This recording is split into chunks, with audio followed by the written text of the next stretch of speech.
If you take a look at all of the products, food ingredients, textiles, fabrics, automobiles, and commodities around you, what is the one thing that many of these goods have in common? Most of them are not indigenous to Australia.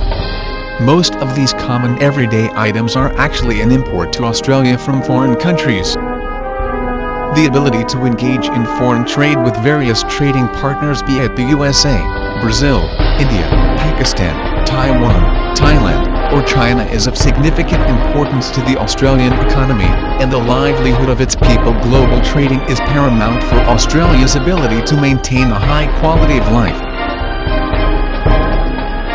So what exactly do you have to do in order to import to Australia?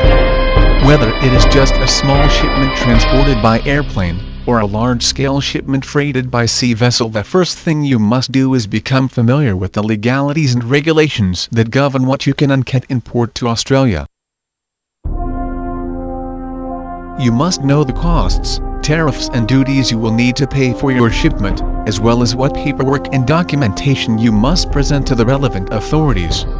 What licenses or what type of certificates, if any, do you need to carry? All of this information is available through the Australian Customs and Border Protection Service. Before you may obtain clearance to bring your products across the border, you need to pass through customs. This is where you must declare and classify your goods, pay the necessary duties and tariffs, and have them inspected by a customs officer. You must also present all of the required paperwork and documentation. Even if a freight forwarder prepared your paperwork in advance, you are the one who is still ultimately responsible for ensuring that everything is in order and is compliant with the Australian rules and regulations.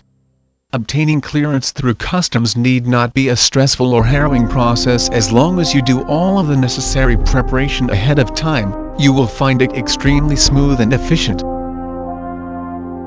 As we mentioned, everything from cars, to household items, to raw materials, to food, winds up as an import to Australia. This is not to say that Australia does not produce its own goods or that it does not export its goods to other nations. Australia is actually one of the largest exporters of natural resources in the world. The fact of the matter is that we are living in a globalist marketplace, which means with the advent of faster and more efficient forms of transport, our borders are actually getting closer, and importing and exporting can now be done faster and more cost-effectively. This means that even though Australia is far away from the rest of the world, it can still compete on a national and global level with the rest of the world. There are great opportunities that exist if you want to import to Australia.